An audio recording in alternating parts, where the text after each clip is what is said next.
26મી જાન્યુઆરી પ્રજાસત્તાક દિનના પવિત્ર દિવસે સાપુતારા ખાતે ફરવા આવેલ પ્રવાસીઓની સલામતી સામે ગંભીર ખતરો ઊભો કરનાર બાઇક સવારો પર સાપુતારા પોલીસે કડક હાથ ધર્યો છે. ડાંગ જિલ્લાના ગિરિમથક સાપુતારા ખાતે પ્રવાસી ભીડ વચ્ચે ફૂલ સ્પીડમાં બાઇક હંકારી ટ્રેબલ પોઈન્ટ સહિત જાહેર સ્થળોએ ધૂમ સ્ટાઇલ બાઇક સ્ટન્ટ કરી ઉપદ્રવ મચાવનાર તત્વો સામે પોલીસે કોઈ પણ પ્રકારની ઢીલાશ દાખવી નથી. આવા બેદરકાર બાઇક સવારોના કૃત્યોના કારણે મહિલા, બાળકો અને વૃદ્ધ પ્રવાસીઓમાં ભયનો માહોલ સર્જાયો હતો. સાપુતારા પોલીસે તાત્કાલિક કાર્યવાહી કરી આશરે 70 જેટલી બાઇક કબજે કરી છે. તેમજ તમામ બાઇક સવારો સામે મોટર વાહન અધિનિયમની કલમ 207 મુજબ દાખલારૂપ કડક કાર્યવાહી કરવામાં આવશે.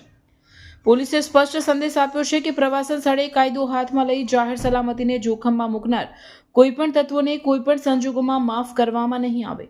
ભવિષ્યમાં પણ આવી હરકતો કરનાર સામે વધુ કડક કાર્યવાહી હાથ ધરવામાં આવશે.